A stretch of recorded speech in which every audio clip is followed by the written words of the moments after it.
ሰላም እንደምን አላችሁ ቅዱሳን ሁሉ መልካም እግዚአብሔር ይመስገን እኔ ደህና ነኝ።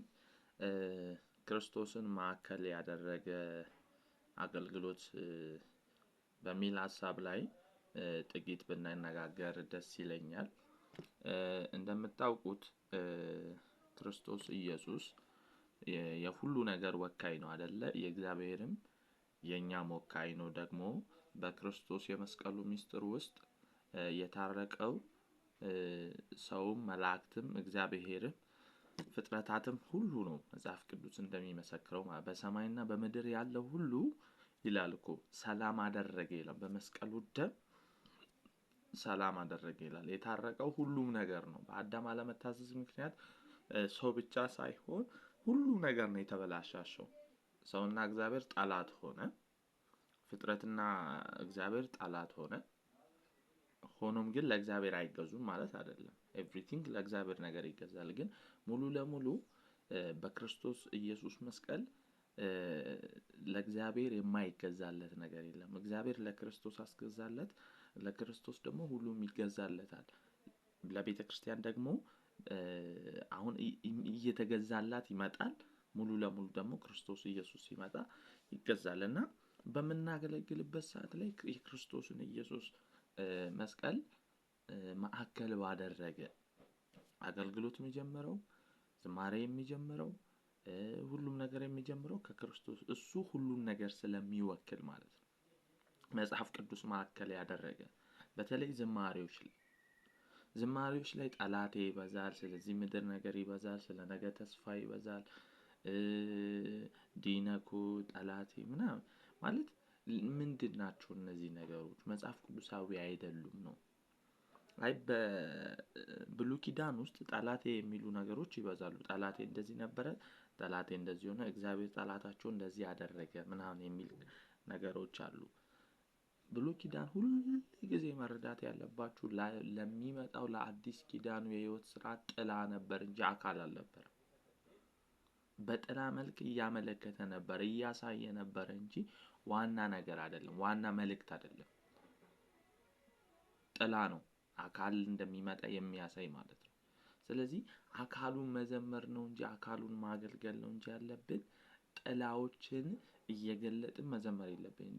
ጠላቴ እንደዚህ ሆኖ ነበረ፣ ከዛን እግዚአብሔር ጠላቴን አሻገረኝ፣ እኔ ያለፍኩኝ፣ ጠላቴ የደረበል ድብ እንበል። እንደዚህ አይነት ነገሮች አይሰራም። ክርስቶስን ደሙን ማዕከል ያደረገ እሱን ማዕከል ያደረገ ነገር ብንዘምርና ብናገለግል አንደኛ ሰዎች በዝማሬዎቻችን ይማረካሉ፣ በዝማሬዎቻችን ወደ ክርስቶስ ኢየሱስ ይመጣሉ።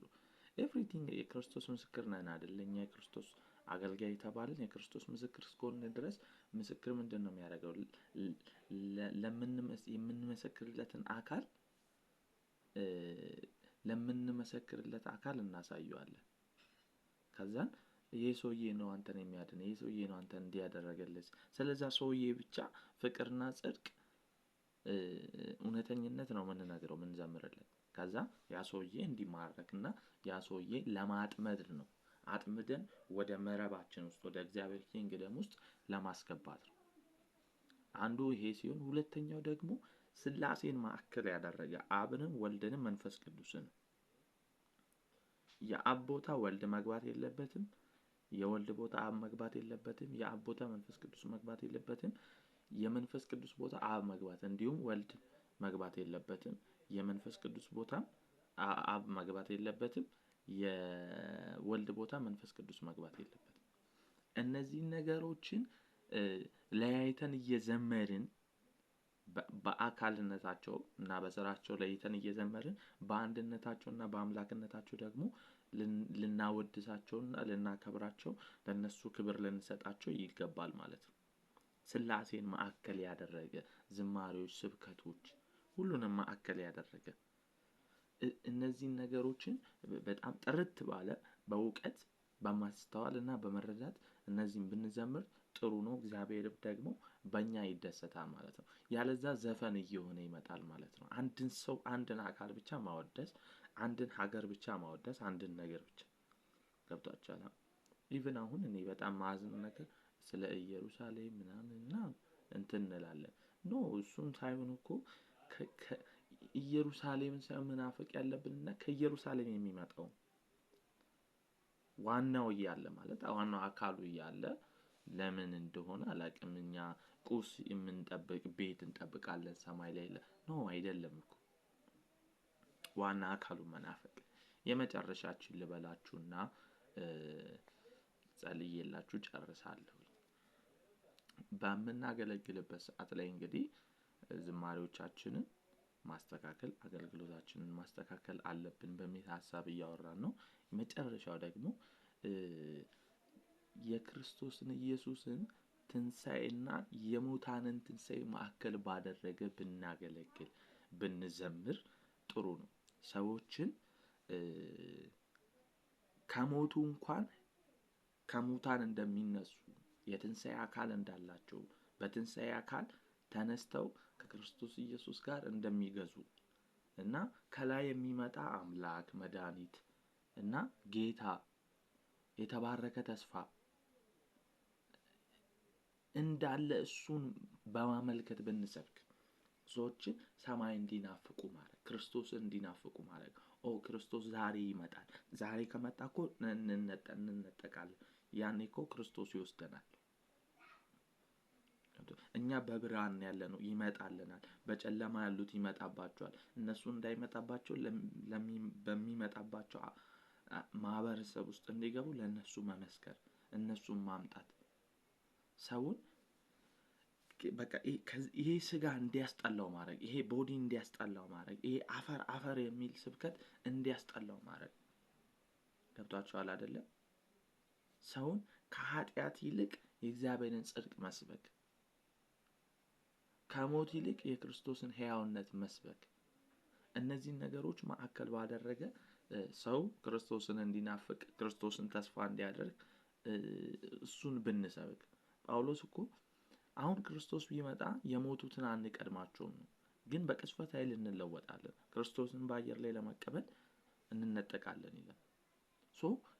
ይሄን ማዕከል ባደረገ ብንሰብክ ስለተፈወሰ አይደለም ስለ የሆነ ነገር ስለሆነለት ሳይሆን ይበልጥ የበለጠውን ሕያውና እድፍ የሌለበትን ነውር የሌለበትን ሕያው ተስፋ ቅዱስ ተስፋ የሆነውን የክርስቶስን ዳግም መምጣትን ማዕከል ብናደርግ። በአጭር ቃል ያለ ሰባኪስ እንዴት ይሰማሉ ስለሚል የእግዚአብሔር ቃል አገልግሎታችን በሙሉ ስናገለግልም ሆነ ስንዘምርም ሆነ እግዚአብሔር በእኛ በኩል የምስራቹን ቃል ሌሎች እንዲሰሙ የሚፈልገው። ስለዚህ በትክክል ጥርት ያለ ምስክርነት ልንሰጥና የምስራቹን ልናበስር ይገባናል ማለት ነው። ያለ ሰባኪስ እንዴት ይሰማሉ? ያለ ሰባኪስ እንዴት ወደኛ ደግሞ ሊቀላቀሉ አካል ሊሆኑ አይችሉም? አካል ካልሆኑ ደግሞ ውጪ ስላሉ ይጣላሉ። የጥርስ ማፋጨት ከሚሆን ለዘላለም በስቃይ ውስጥ ከሚቆዩ እነዚህ ሰዎች አካላችን ብናረጋቸው። ገብቷችኋል? ስለዚህ በአጭር ቃል መለላችሁ ነው የፈለኩት የክርስቶስን ኢየሱስ ክርስቶስ ሞትና ትንሣኤ እንዲሁም በእርሱ ውስጥ የተገኘውን በረከትና ክብር እንዲሁም እርጋቱ መቀመጡ ዳግም በክብር መምጣቱና የቤተ ክርስቲያን ንጽህና ክብር የክርስቶስ ዳግም መምጣት እና ኃጢአተኞችን የመውደድ የመጥራት ማዕከል ያላደረገ አገልግሎቶች ሁሉ አገልግሎቶች አይደሉም። ክርስቶስ ካልተነሳማ የሙታን ትንሣኤ ካልተሰበከማ እንግዲህ ስብከታችን ከንቱ ሆነ። እግዚአብሔርም ደግሞ ሐሰተኛ ነው። እግዚአብሔርም ከሙታን አስነሳው የሚለው ስብከት እግዚአብሔርም ውሸተኛ አደረግነው ማለት ነው። ስለዚህ እግዚአብሔርም ውሸተኛ እንዳይሆን እኛም ውሸተኞች እንዳንሆን ሰዎችንም በአጉል ተስፋ እንትን ከምንላቸው ምንድነው ማድረግ ያለብን? ክርስቶስ ኢየሱስን ይሄ ሞቱንና ትንሣኤውን እንዲሁም መክበሩን ዳግም መምጣቱን ማዕከል ያደረገ አገልግሎቶችን ብናገለግል መልካም ነው። ስንዘምር ስንሰብክ ሥላሴያዊ አንድ አምላክ ሶስት አካል እነዚህን ነገሮች ሰዎችን ብንጠራቸው ፎከስ ስናደርግ የሰዎች ፍቅር ላይ የሰዎች ጽድቅ ላይ ሳይሆን የእግዚአብሔር ጽድቅና የእግዚአብሔር ምሕረት ላይ ፎከስ አድርገን ብንሰብክ የእግዚአብሔር ጽድቅና የእግዚአብሔር ፍቅር ከሰው ፍቅርና ከሰው ኃጢአተኝነት ጋር አይገናኝ። ፈጽሞ የተለያየ ነው። ክርስቶስ ኢየሱስም የመጣው ለኃጢአተኞች ስለሆነ ፍቅሩም የተገለጠው ለኃጢአተኞች ስለሆነ ሊያድንም የመጣው ኃጢአተኞችን ስለሆነ ማለት ነው። ስለዚህ ከኛ የተነሳ ፍቅር የለም ከሱ የጀመረ ፍቅር እንጂ። ስለዚህ ይሄን ማዕከል ያደረገ ዝማሬ ብንዘምር ዝማሬዎቻችን አፈር ባይሉ ስብከቶቻችን አፈር ሰውን ወደ ምድር ባይጎትቱ ሰዎችን ወደ ሆነ ዓለማት ባይጎትቱ ሰዎችን ወደ ሰማይ እንዲጎትት በቃ ና እስኪሉ ድረስ ሰው ሁሉ እስኪያለቅስ ድረስ እነ ጳውሎስ እንደዛ ነበር። አንድ የተባረከ ተስፋ አለ። በቃ የሥጋን ቤዛነትን እየተጠባበቁ ማለት ነው። ምክንያቱም የሥጋችን ፍጹም ስላልዳነ ከዚህ ሥጋ እስከወጣ ናፍቃለሁ ይላል። እሱን ዝቅ ብላችሁ የሥጋ ቤዛነት የሚል ትምህርት እናንተ ጥቂት የሆነች ነገር ተናግሬያለሁ። ሞር ደግሞ ባይብል ላይ አለ እንናፍቃለን ከዚህ ሥጋ እስክንወጣ ድረስ የሚላል። ስብከቶቻችን ዝማሬዎቻችን አገልግሎታችን ይሄን ያማከለ የክርስቶስን ኢየሱስ መስቀልና ሞት ትንሣኤ ያማከለ ይሁን። እግዚአብሔር ጸጋና ምሕረት ይብዛላችሁ። እግዚአብሔር ሆይ በጌታ በኢየሱስ ክርስቶስ ስም መንፈሳዊ ዓይኖቻቸው እንዲከፈቱ መንፈሳዊ ጆሮቻቸው ልቦናቸው እንዲከፈቱ ክርስቶስ ኢየሱስን ሞቱና መስቀሉን እግዚአብሔር ሆይ ትኩረት ያደረገ ማዕከል ያደረገ ነገር እንዲዘምሩ እንዲሰብኩ እኔንም እነሱንም በጸጋ ስለረዳሃን ስላገዝከን አቅም ስለሆንከን መንፈስ ቅዱስ ትኩረታችንን ሁሉ ክርስቶስ ኢየሱስ ላይ ስላደረከው ስላሳዊ ስላደረከው እንዲሁም የሙታን ትንሣኤ ላይ ስላደረከው የሚመጣው ክርስቶስ ላይ ስላደረከው እናመሰግናለን። ጆሮቻችን ዓይኖችን ስለተከፈቱ ተባረክ።